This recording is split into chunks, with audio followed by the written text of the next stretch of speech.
Hi, everybody. Hello, people on the internet watching this live or later. I'm Carl Lestruder. I'm the director of the School of Architecture. I'm also a member of the college's programming and events committee. So is Catty. So bear with me while I take a moment to just sort of say who we are and what we're doing exactly. We're here to hear from Catty Zhang today about her work. But I want to zoom out a minute because this is a special kind of lecture. Normally, you don't really get to lecture by being on the lecture committee. Just so we're all clear about that, right? It's sort of like, yeah, okay, everyone gets that. But in this case, we have to revert to our kind of traditions and rituals. And one tradition and ritual in the college is that when one goes up for tenure, in the year that they are going up for tenure, they are automatically, regardless of what the committee says or who the committee is chaired by, plugged into the event series, which is why we are all here.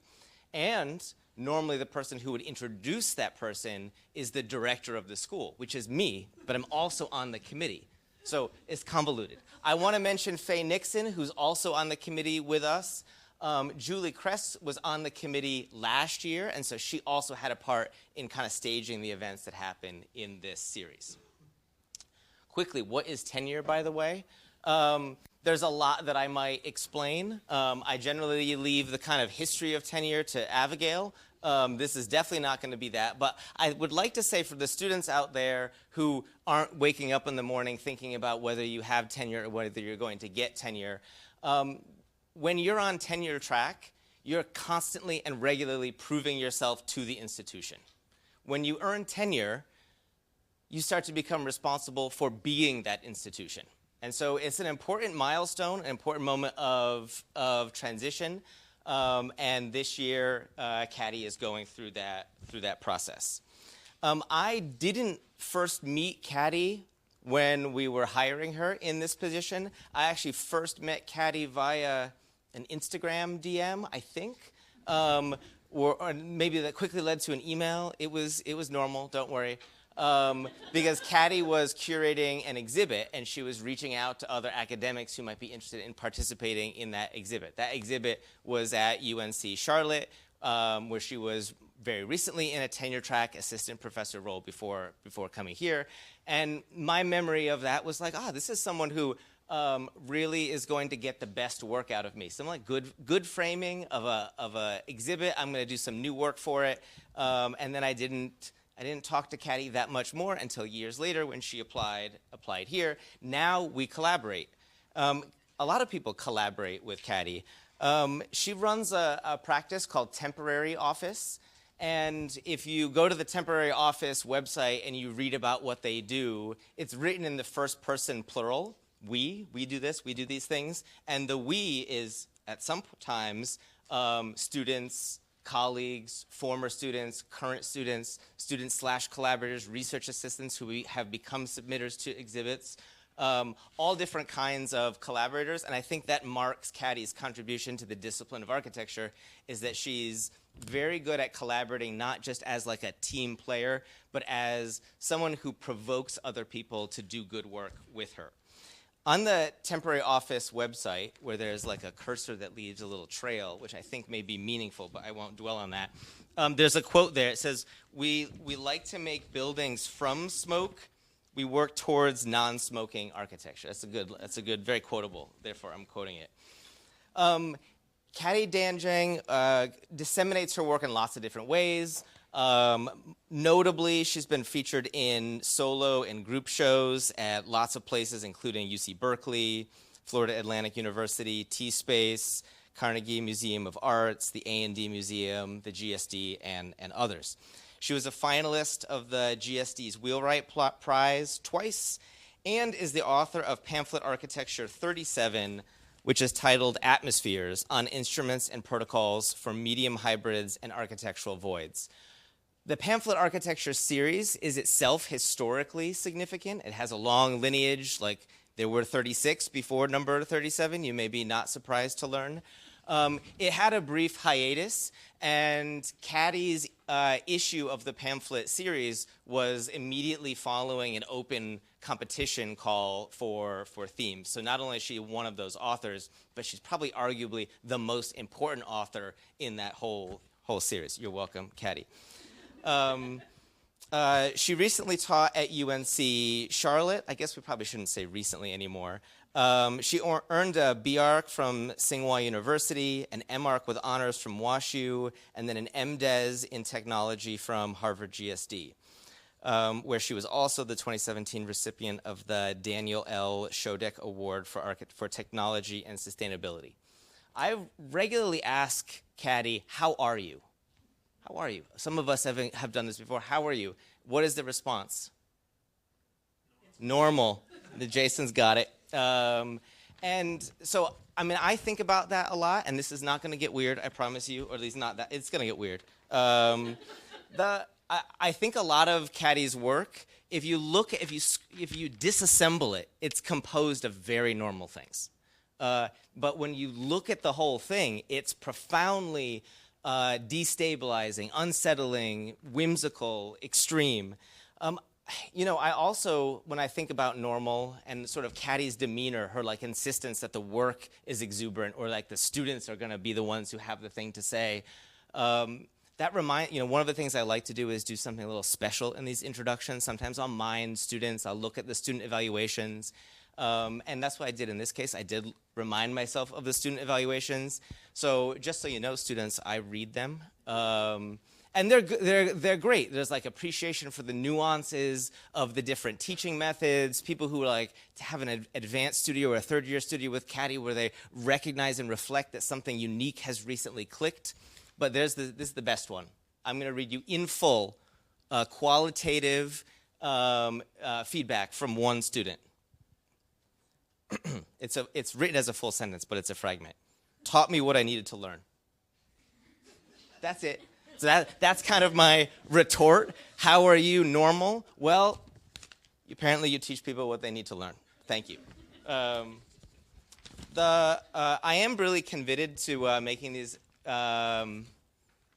introductions kind of memorable. I want you to always be on the edge of your seat. Like, what will Carl say? What will he do? So we will play a game. And this game is called I Talk to AI, and I have generated some fake Catty quotes. Okay. So I'm going to read you two quotes, and I know I have to wrap this up. Faye Nixon often tells me, why don't we just do normal introductions anymore? There's been kind of introduction inflation, because I gave a tenure track lecture one year, then Milagros gave a really amped up tenure. They're always more and more and more. We have to let these people lecture. We will. Okay, quote one. Sensors operate as transitional joints, translating ephemeral motion into calibrated architectural responses. When integrated into arrays, they expose the degree to which architecture is less a container of activity than a variable register of atmospheric change. Second quote. Assemblies of soft membranes and rigid frames expose thresholds where mechanical precision falters into perception, demonstrating how architecture's material substrates are constantly tested by the very conditions they are designed to regulate. Which one's AI? People are saying one. Here's the twist. Catty, which one is AI? Both. She's right. They're both fake. Okay. I had fun with AI. Here's a couple more. What's that? Yes, yeah, and you should see the numbers of M dashes and semicolons in here. Here's one more pair. Feedback loops between gesture and apparatus generate spatial effects that are neither stable nor fully predictable, suggesting that the role of design is not to eliminate uncertainty, but to choreograph its appearance across multiple scales. Second quote. Motion performed by machines and humans is captured in image sequences and interacts with reference planes of digital air. The resulting flows then collide into various compositions of rigid surfaces. That one was real. Okay. What's that? It's real. Talk to me. Who? I have your digital dossier. I have it. I have the whole thing. It's a lot of pages, but I have it. So I will note that like my friendly deep dive with AI has helped me understand that Catty's most quotable quotes do have a structure to them, a technical observation, a conceptual claim, and then an expanded implication. And that kind of sentence structure, that syntax, is like a good microcosm of Catty's contributions. I would say her work is on, in some ways, aesthetically hypnotizing and magical in a disciplinary way. Looking at it can kind of lull you into a sense of awe. It can feel almost like an indulgence. And yet, I know that her contributions that entangle environment, perception, and infrastructure are very important. So with that, I'll turn it over to Catty.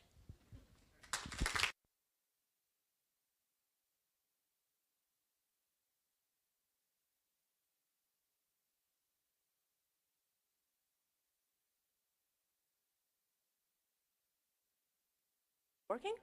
I think it does. Okay, great. All right, thank you, Carl. It's wonderful and special introduction. I think, I tend to think nowadays I get to know a lot of people by the way they do their lecture introductions because it's kind of interesting, like, you watch their lectures online, they repeat their lectures, but you can't really repeat lecture introductions. So every lecture introduction will have some sort of special moment. And if you look at specific people, how they introduce others, you start to really recognize the way they value a body of work or they approach a problem. So I always know Carl's introduction will be special. So today is the day, once in my lifetime, is a very special moment. Thank you. As part of the organizing team, I feel obligated to relate to the work we did for setting up the lecture series. So here is my version of a rock on the opening slide. In case you haven't recognized, this is a rock, which is one of the elements on our poster this semester. And there is just a little bit more here than the rock. So with that playing, I'm going to start by making my acknowledgments. First of all, thank you to Dean Young for the opportunity to work here and for the trust and steady support. Special thanks to Carl, not only for outstanding leadership and support, but also, most important for me, for being such a wonderful collaborator. I'm equally grateful to Liz Teston, who I'm not sure if she's watching, but she will watch the recording, hopefully, who is another key collaborator over the past 2 years. And I'm truly grateful for being part of exciting collaborative work within a fairly short period of my time here. I owe a great deal to my peer mentors, Catherine Broziak, Abigail Sachs, and Miguel Gurgues, and to peer teaching committees, Brian and Broziak, Ted Sheldon, Jennifer Ackerman, Tracy Murray McLean, Marshall Prado, and Abigail one more time. And sincere thanks to the search committee for this position in spring 23. Most of you I have already mentioned, except Tricia Stoops, so thank you, Tricia. To my research assistants, Emily Lovell, Bishoy Daniel, hi, thank you, and Lily Loveday.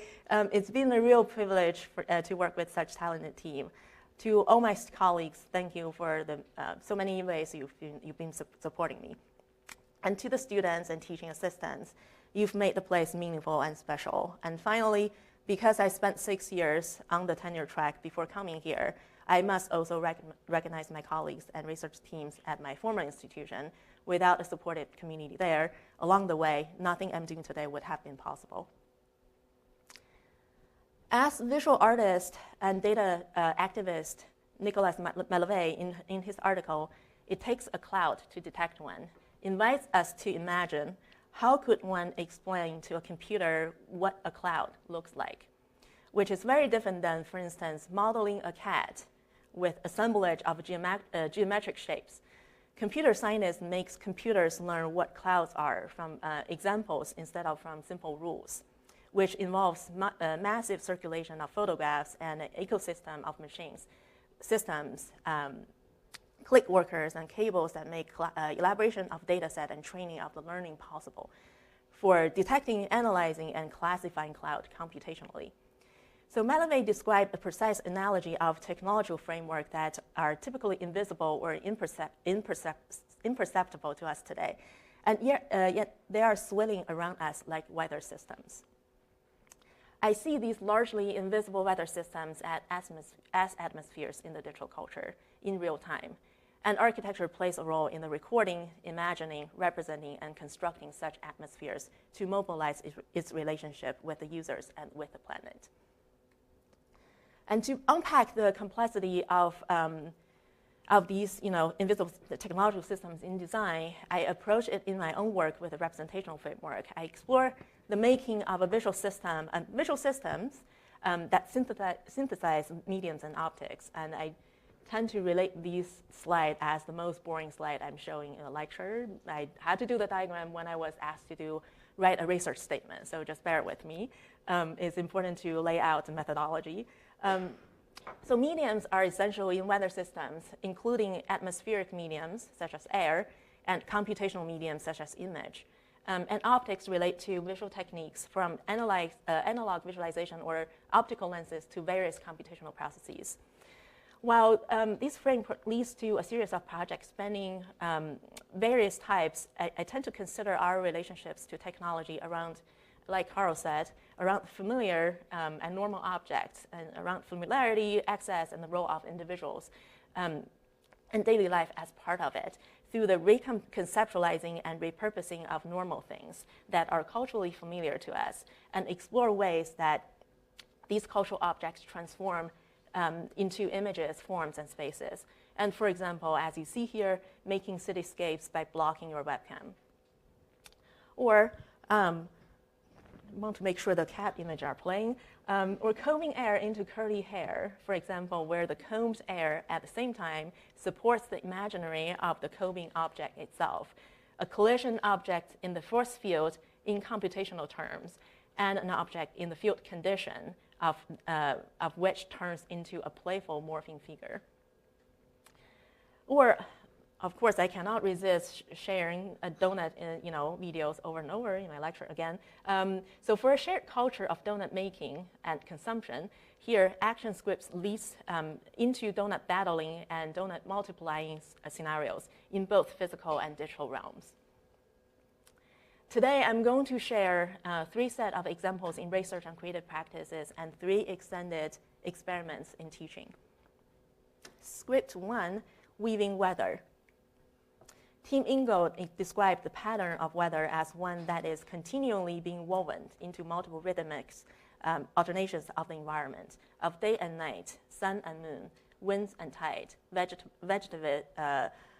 vegetative growth and decay, and the comings and goings of migratory animals.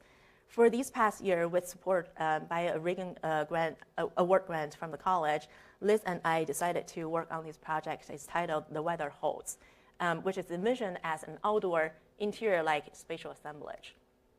And we consider the project as a social provocation that weaves weather forms into a metaphorical interior for the hot summer in the American South. And we ask questions that, with the impact of extreme urban heat and the question also around the equitable access to well-tempered environment, and we land on the conclusion that new topologies of domesticity and atmospheric materiality must become an integral part of public space. So the weaving of weather in this project is to construct air through water filtering condition, an environmental filter with visible patterns of streams of water droplets and the invisible temperature diffused with air currents. We considered the cantilever barn with corn crib as a kind of environmental filter model in architecture. Pavilion in the Appalachia region in East Tennessee, the cantilever barn's deeply overhanged gabled roof protects against rainfall and direct sunlight. Below, the corn cribs create a stacked effect of airflow in the hayloft, providing structure support for the roof while ventilating the corns and livestock storage areas below. A void between the corn crib provides a protected yet open conditions of interiority in hot, humid climate in the American South. Inspired by Appalachia cultural history and vernacular architecture as such, the project has being conducted through a series of steps, an experimental workflow that combines material testing, investigation of technical systems, and design iterations across scales, while at the same time it strives to root in a regional approach. So a quick run through of the workflow we did. Step 1, simulated nozzles, a digital weaving device that co-create forms with virtual mist. Applying logics of weaving, we begin by exploring misting patterns and ideas around environmental and visual filters with a computational setup. 3 setup inputs oscillate between the on and off combinations. A rotating splash curtain, a dropping cute puff are some of the digitally simulated forms in early stage that allow us to imagine these possible air-through filter types of filtration conditions. The digital simulations, they are not to approximate real material. They are not real. And sometimes I get questions, how do you justify or, prove the form in physical materials? They are not real. They are true to the virtual parameters that were set for the physics solver. And they are simulated representations as opposed to simulation for scientific research, and they reveal their own materiality for imagining the almost possible forms, which we found productive. And step 2, millifluidics weaving panel, the small size 3D printed device for physical studies. So these panels are direct translations of the digital setup and pushing towards the limits and of the internal smallness that the printer can handle, which is an attempt to manipulate inner pressure and the form of the output, which we learned from disassembling and remodeling spray bottle nozzles. What we see as streams are essentially postulations of droplets. This is a slow-mo recording, where it's becoming clear that compared to the size of the panel, the droplets are huge. Inspired by architectural operations of the cantilever bar as part of these, the design of these panels evolves around the ideas of elevated broken corners, which is a geometric play to create a curved blur environmentally.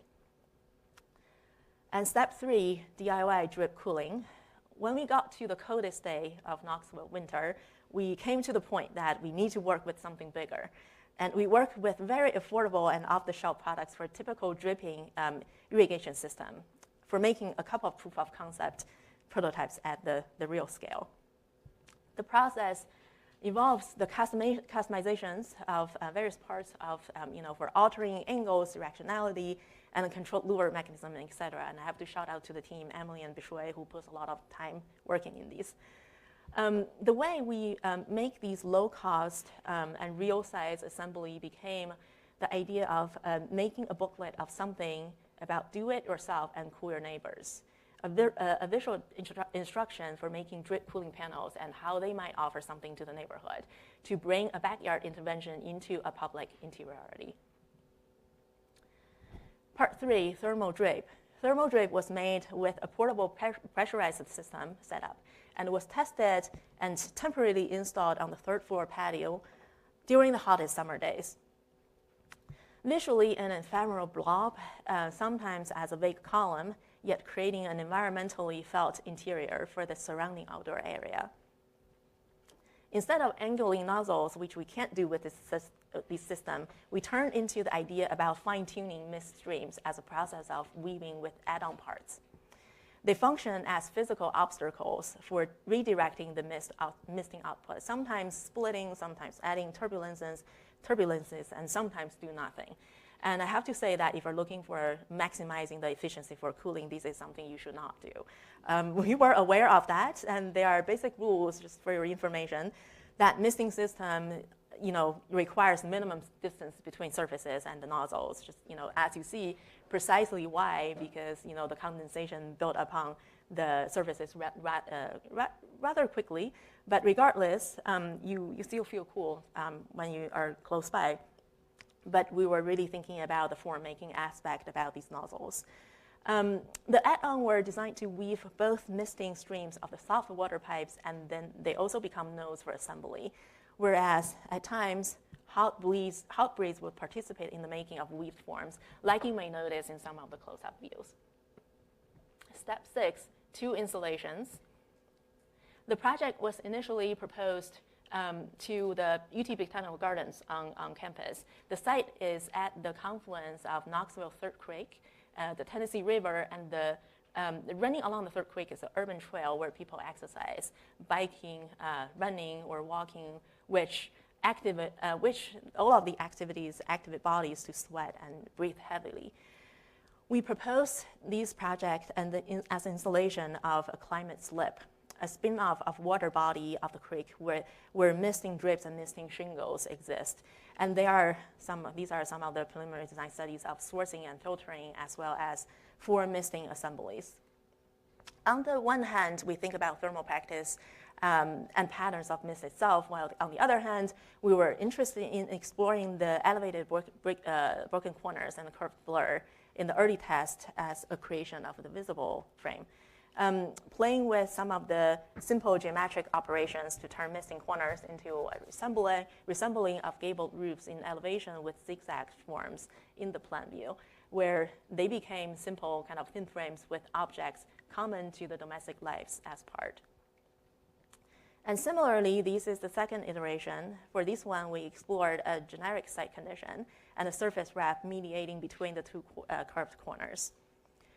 Here, splitting a corner with an operable misting panel, which is essentially a geometric play turned into an atmospheric threshold for the flow of people.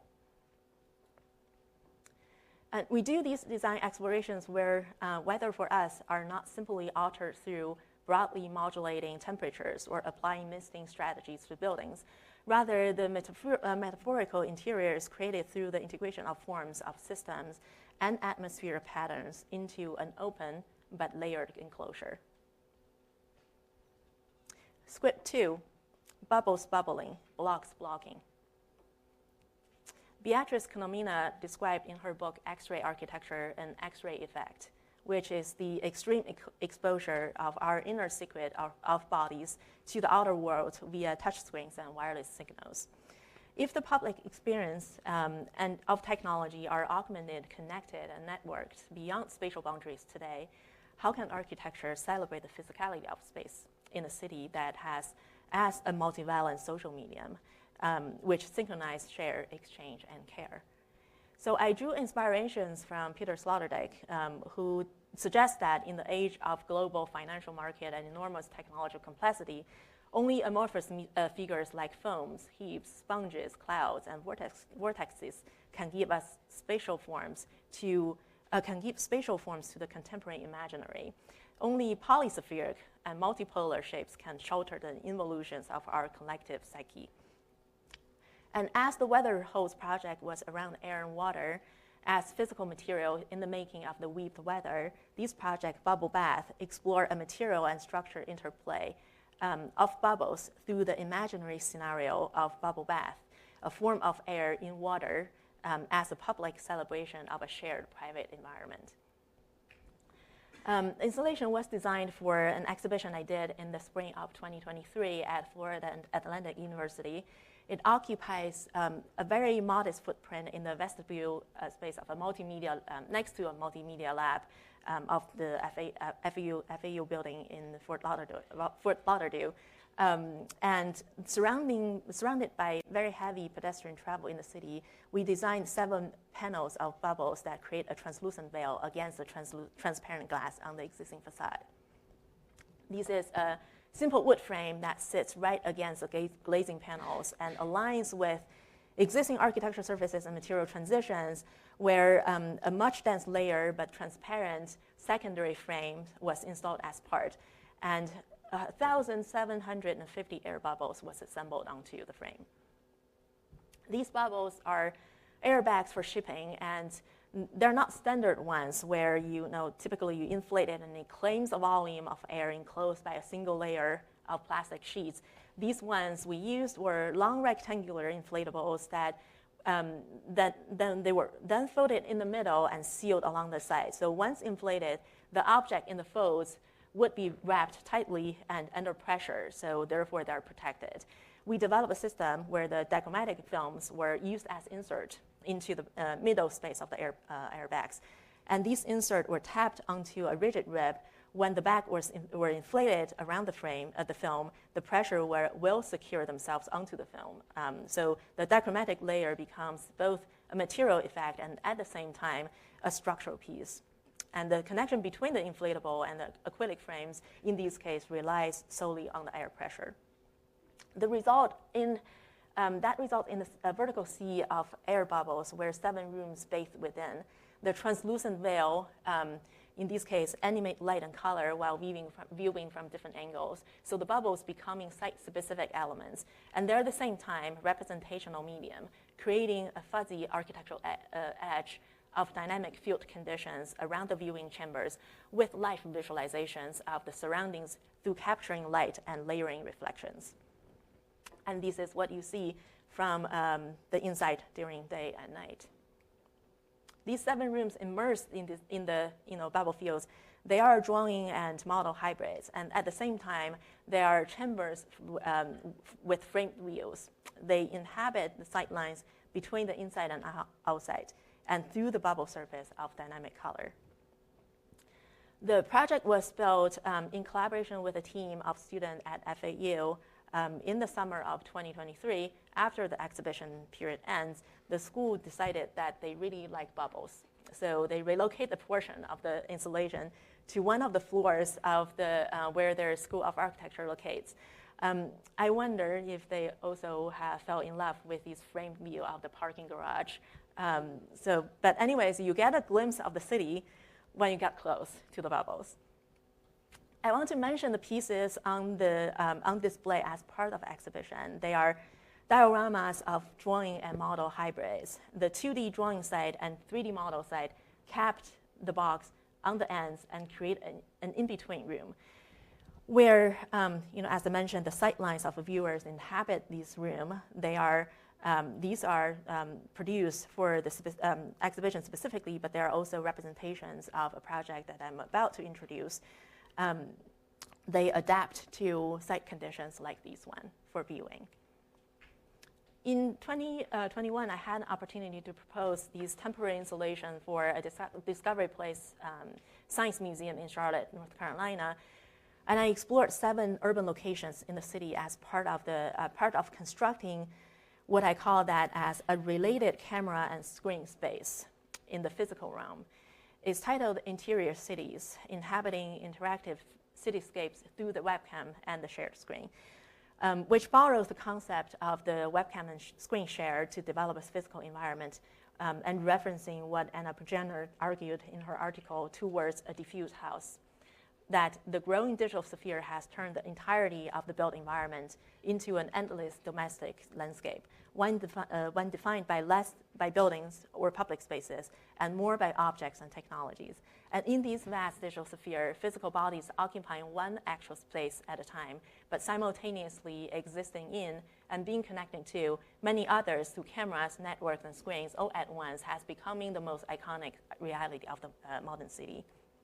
So, acknowledging the reality as such, the project was made through blocking, which is a representation experiment started from capturing the increasing concerns of personal privacy, almost a daily culture for quite some time, that we put a piece of whatever materials in front of a webcam to cover the lens, a paradox of the intimacy between human and technology devices in the contemporary society.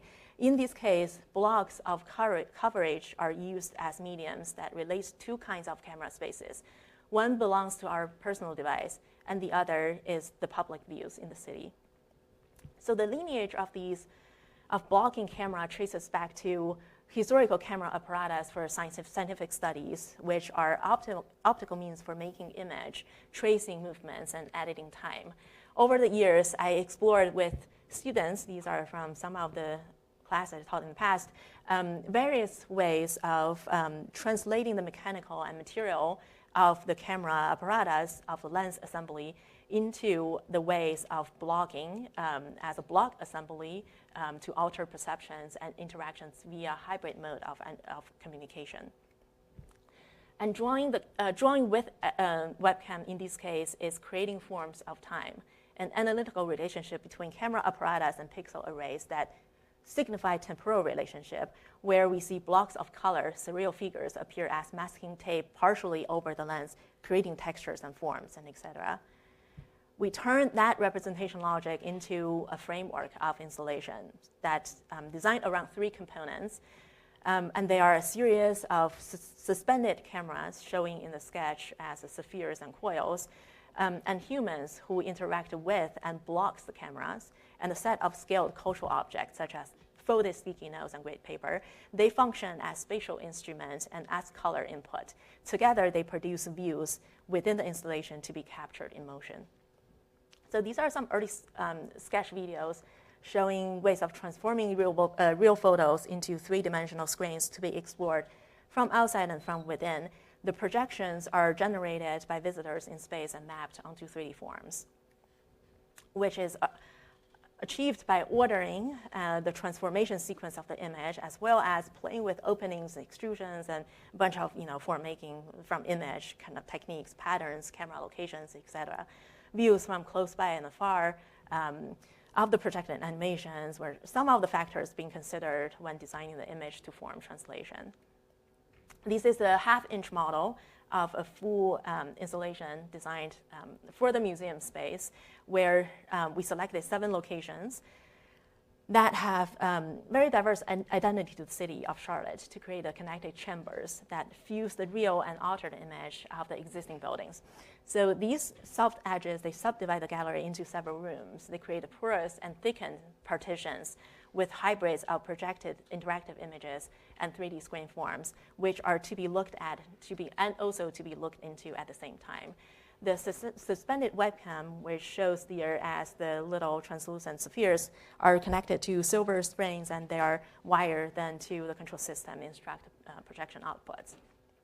And we envision these cameras as huggable pieces, as showing in the sketches. One might hold it, pat it, talking to it, or being around and close to it. And we made these into full scale. One being 2 types of 2 scales. One being a true sphere with a small camera eye, you see here in the yellow piece, and the other being translucent with LCD screens integrated as part. As the camera is situated towards the bottom of the screen, it captures these upside-down images of the surrounding, which is a small kind of design trick to invite different opportunities of blocking and altering camera captures as people explore misalignment of capturing the capture of the actual body movements. And we were able to prototype 2 parts of the proposed design in full scale in January of 2023. We installed these parts, these 2 components, temporarily in the atrium space of the Stores Hall, which is the School of Architecture building at UNC Charlotte. Each piece occupies a 10 by 10 by 10 feet volume along the central axis of the space. And there are physical forms and at the same time 3D line drawings designed for the shared perception of human and camera, where physical material effects are optimized for the digital material making, and animations are co-authored by human emotion and the camera movements. Blurred between the shared screen and shared space, visitors inhabit the stitched and nested dualities of the present and the past of their own presence, the spatial and temporal, the actual and the perceptual depth. So the act of blocking with color and material blocks become tools for rediscovering the camera and screen relationships enabled by human action as part. Script 3, inhabiting storm. In the fall of 2019, UC Berkeley announced an open call, which they call it as the Emerging Designers Exhibition Competition. That was open internationally to anyone who had graduated within the 10 years in the past. The call asked for a proposal to fill a 2,200 square feet gallery space. So I put together these proposal is titled The Moving Air, a Cultural Environmental Paradigm, which the proposal includes a body of work about air that I started to explore almost 10 years ago from today. The work spans various scales and types. There are instruments for seeing, constructing, spatializing, and exchanging air. At the same time, they are remodeled cultural objects, a series of devices on display appear as big glasses for seeing air, and fans with blades for sculpting air, and extra large mask for two for communicating with breath in real time. And they were displayed within these fourth and largest instruments. Vents was the title of the project, with an array of kinetic umbrellas. These umbrellas they generate air donuts one can feel when you actually, they collapse on your skin. So through scripting pressure input through a plastic membrane into each air chamber, we were able to control the formation, the movement, and forming the morphing patterns of each of these rings. Vents was constructed as a canopy with the upside-down umbrellas, and it was a responsive environment which produced a rain of air puffs to essentially relate air movement at separate locations through data transmission. In this case, we sampled real-time local wind velocity and combined with recorded speed of Hurricane Florence. The Hurricane Florence took place in North and South Carolina during September in 2018. Before the final selection of the winner for the UC Berkeley exhibition competition, the jury reached out and they asked me to confirm that I will actually be showing actual artifacts and installations, not just images in the gallery, which exhibition budgets are normally tight, so it's totally normal that they might imagine I would just send them images to print and display. And I said, sure, I will reconfigure events as an installation for these kind of designated gallery space, and I will install everything physically. So this was what we did. The 7 vertical aluminum frame was built to have these becoming a self-supported structure, and the canopy has a number of 55 umbrellas where the instruments of other projects displayed underneath. This was how it turned out at the end, and visitors explore the show in various ways on their own.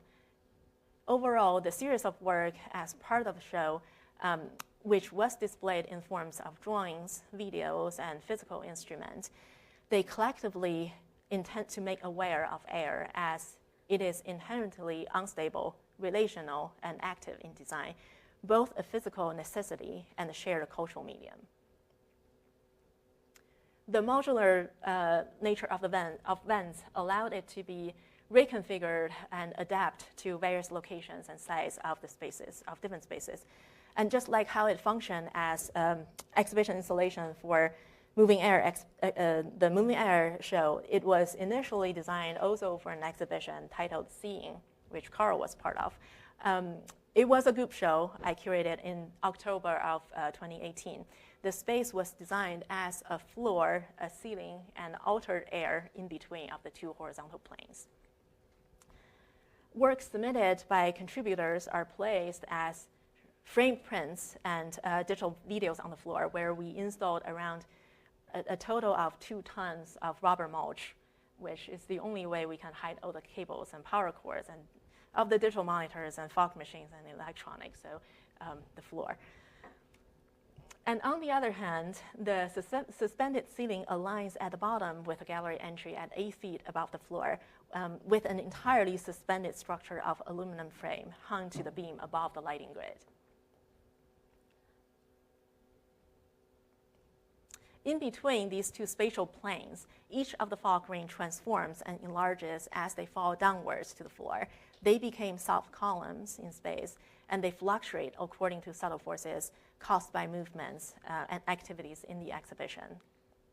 And as the sound being produced from the motors on the kinetic chamber and the lights and colors fluctuate according to data inputs, we started to notice various ways of how people interact.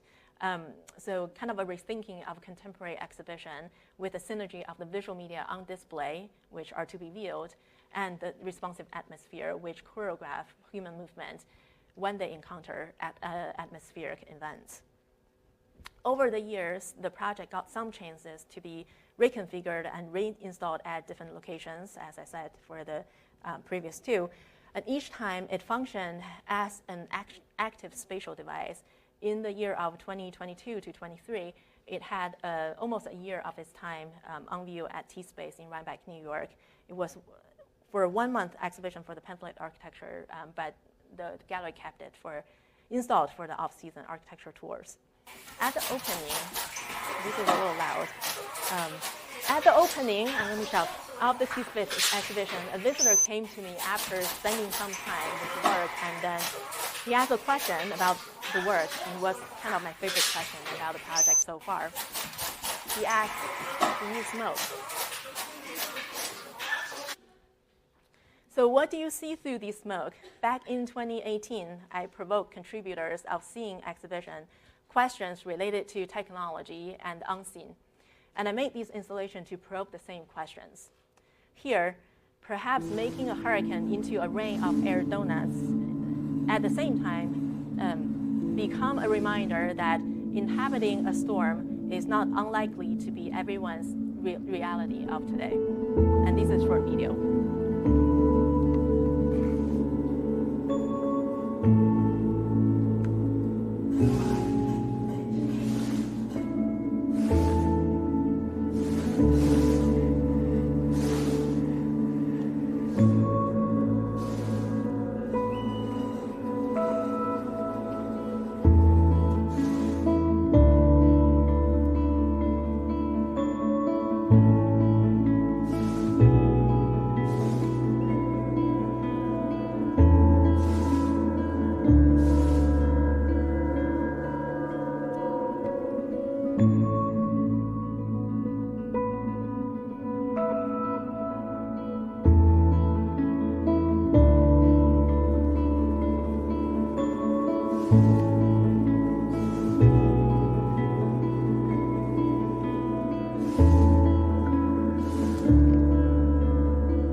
We can imagine that everything capable of moving or changing participates in the construction of environments, the metaphysical space of breath, and the real-time storms of the invisible air, whether human, robots, flows, or objects.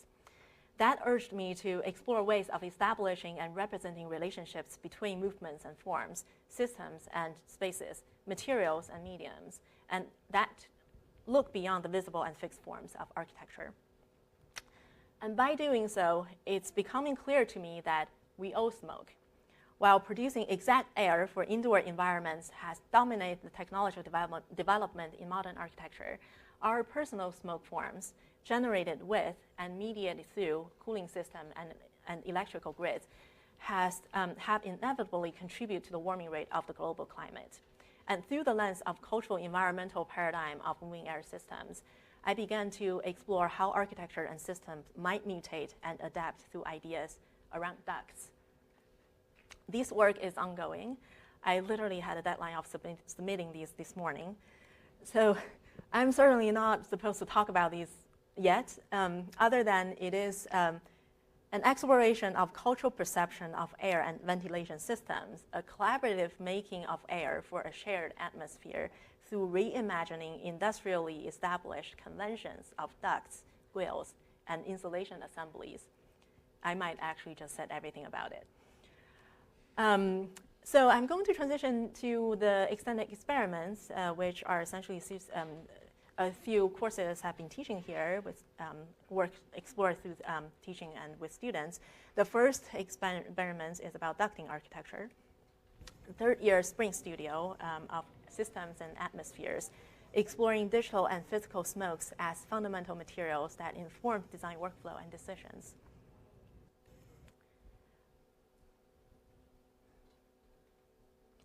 As some of you know, the studio is titled Fuzzy Ducts, Exact Air, which argues that the forms of smoke are fuzzy, therefore ducts are fuzzy, to stress the necessity of appropriating new geometry, topology, and material, where systems becomes atmosphere and mutates into architecture.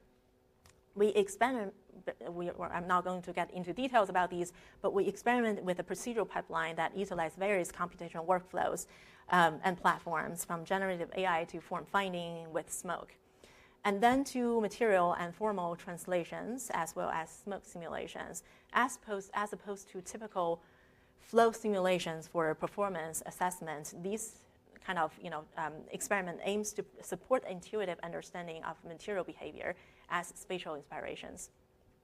Through this framework, the studio experiment ways of representing systems as an essential process to depict atmospheres in the visible, informational, symbolic, or realistic fashions. And architectural visions emerge through the process that oscillates between the making forms of smoke for the forms and with the smoke of kind of forms of ducts. The outcomes can be categorized into a couple of categories, such as not ducts, almost ducts, not quite open, not fully enclosed, etc. Embracing the formal or organizational ambiguity, and as during the design process, ducts becoming fog, density becomes material, voice becomes solid, and system becomes atmosphere. Experiment 2, lines through forms. Considering atmosphere as part of the equation in design, I've been teaching a series of option studios for the past few years, looking into what I describe as technological laborers in meat factories particularly in the age of automation. And we explore particularly the lines as the conceptual basis, the geometric primitive, as well as an architectural program. As the motion efficiency study photos for scientific study management, here digital air replacing the optical traces, serving as both material and the measure of laborer effect. Not only thinking of air as weaponized form along the line, but also how fluctuations of volumes of air establish different relationships and networks in the complex system, invisible buffers, barriers, clusters that cohabit the big box. In fall 23 and 24, we worked on this topic on a local site, which is an existing family-owned slaughterhouse currently on the project site that was analyzed and represented, and through a series of design and representation exercise students explore these project assignments as titled Everything into Lines and Lines into Architecture. Here are a few projects from both studios exploring a series of really a variety of topics about human, non-human, filtered slaughter, architecture of shield, body and consumption, building upon theoretical foundations and as well as computational experimentation.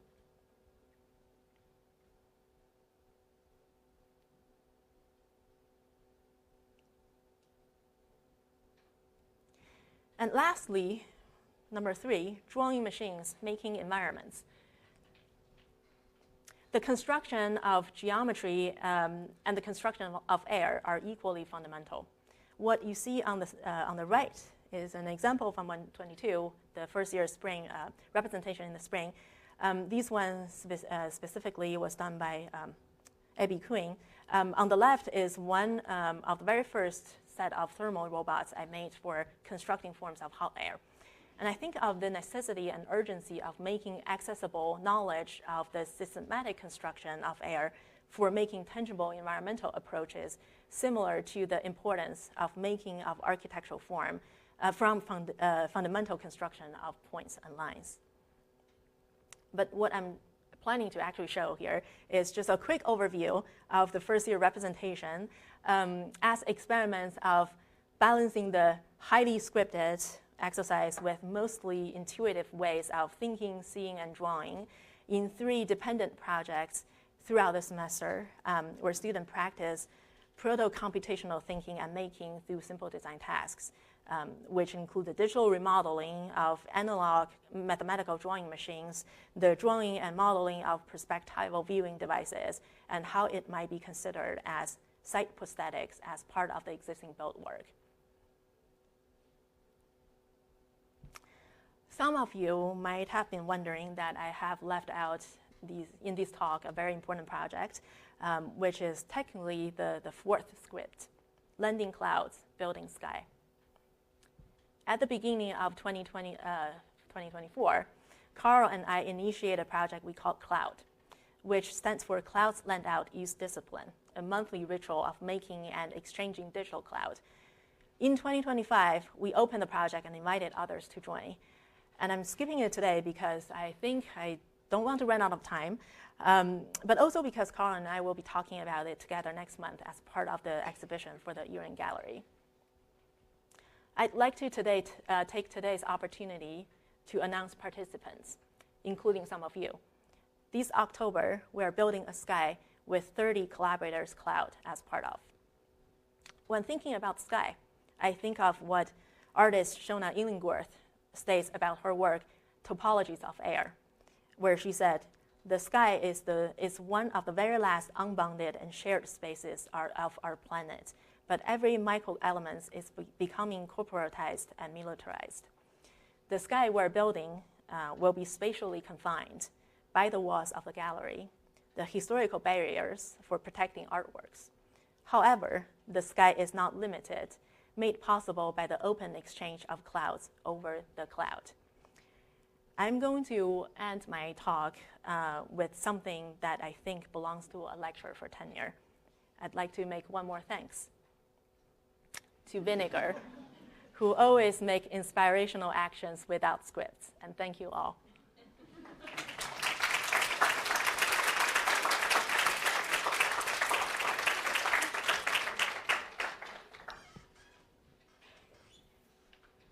Thank you, Catty. As a reminder, we asked the Q&A or the cues of the Q&A to be asked via the mic so that people online and the recording can have them. There's clearly a conspiracy where the faculty with cats, they always like winking at the other faculty with cats. It's just it's known. Okay, questions.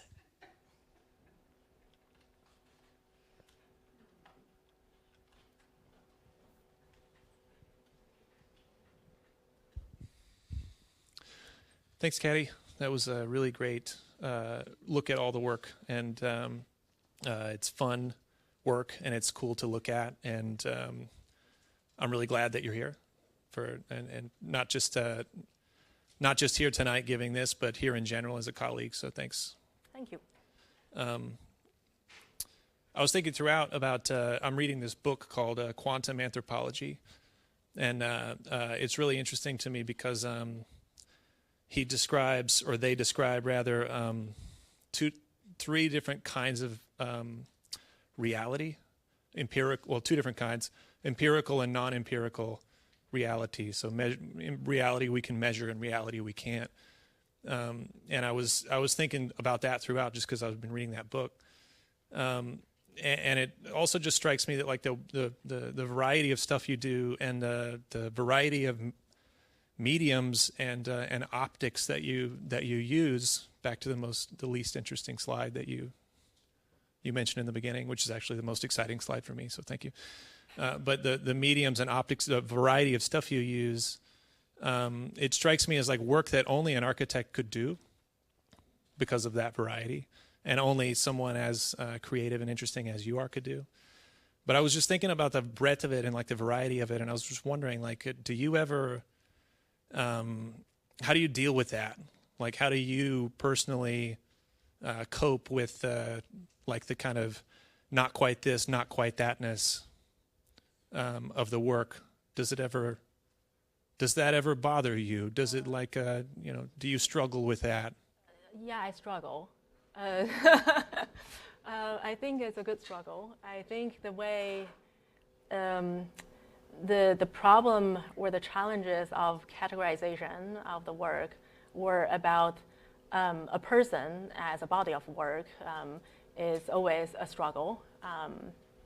But making a diagram about that was somehow helpful for me to start to think about, okay, they are actually connected, and but they are subconsciously they are connected, but at the same time is a matter of how you talk about that. So I think the act of framing, so thinking about third-year research, was a kind of an ongoing process for me. So yeah, I definitely struggle, and I think that's a good struggle because I got enough questions, and I think is about keep going, and then eventually work will become related.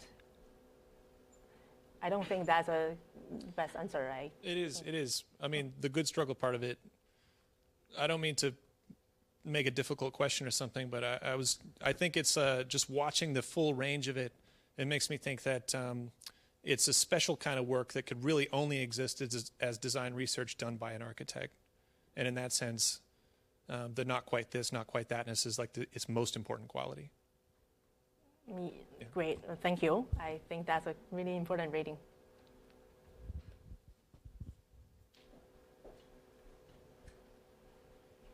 I caught Tracy just a moment before. That's okay, Jim. No. I'm going by the order by which they were received. Okay, the question that I have is related to scripting and intuition. And I might ask, is intuition scripted or a script in your world? And I'll put the caveat of in your world. In my world, okay. Yeah, this is hard. I didn't mean it to be hard, I just meant it to be interesting. It's interesting. Okay, it's scripted intuition. I think it is.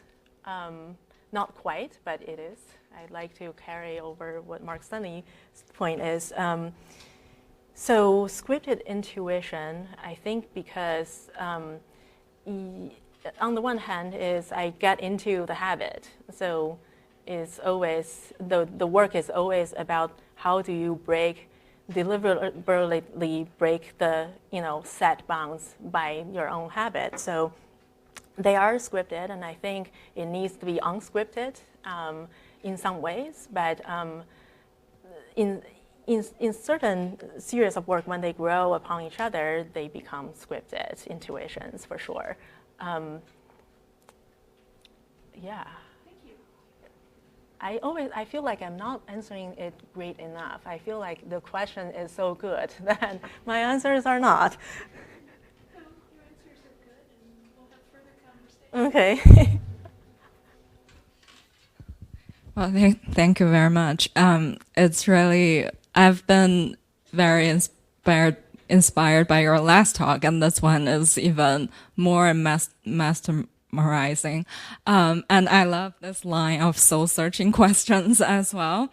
I don't know if my question is equally soul-searching, but that's just make me, I was just thinking about simulated air versus recorded air in terms of like how the technological systems such as satellites, like just how weather is sensed and remote sensed and understood in the kind of digital world, the literal digital weather, and how weather writes itself into these recording systems, these recording media, versus the air that you create from scratch in these digital environments. I'm curious, what is your take on the relationship between the two? I think some of these kind of recorded weather systems sort of come through in the Umbrella project, at least. So it's interesting to think about those. And also, how do you see kind of the transition from simulating air into producing them in a gallery space? Does precision matter? To what extent does it matter? So thank you for the question. It's very long. It's incredible. Yeah, Incredible. Academia trains you to ask long questions. That's great. So the air are the digitally made air. They are not air. They look like air. They are pseudo air. They are not real air. They wear the label of air because they appear as something volumetric. I consider that as using the lens of something ephemeral and unstable to create a system of making that, to construct that. So essentially, it's not air. It's just for the convenience we talk about it as air. the real air in the gallery, they are also not, they are part of air, but they are smoke, they're fog, they're particles. So the air becoming only the currents and the forces and pressures becoming important of making that, because air is essentially becoming the medium and where the particles start to take form. So the air is kind of a bigger umbrella, is the lens through which other things take forms that are responsive and responding to and depicting environment and other kind of, other systems that might either digital or either computational or actual. So the project, the umbrella project, was in a way it was trying to metaphorically relate air with ventilation system, which once was more of a cultural signification that is thinking about, okay, we're relating the hurricane and storm into something that is stable and stationary. I didn't know what that meant at the beginning, other than I deal with instruments that is about ventilation and about fans and vents, and those are a series of work I got interested into. So the air in that case was, again, they are a conceptual air and culturally related to the system itself, so making a cultural statement, and at the same time it's a spatial kind of construct more than an information, or I would say more than telling you, okay, these are data, I like them to exist as space. Yeah, thank you. Also, like the answer here also kind of answers Tracy's question. Amazing. I think a lot of this is very intuitive. Yes, I think you're right. All right, we have time for one more. Thanks.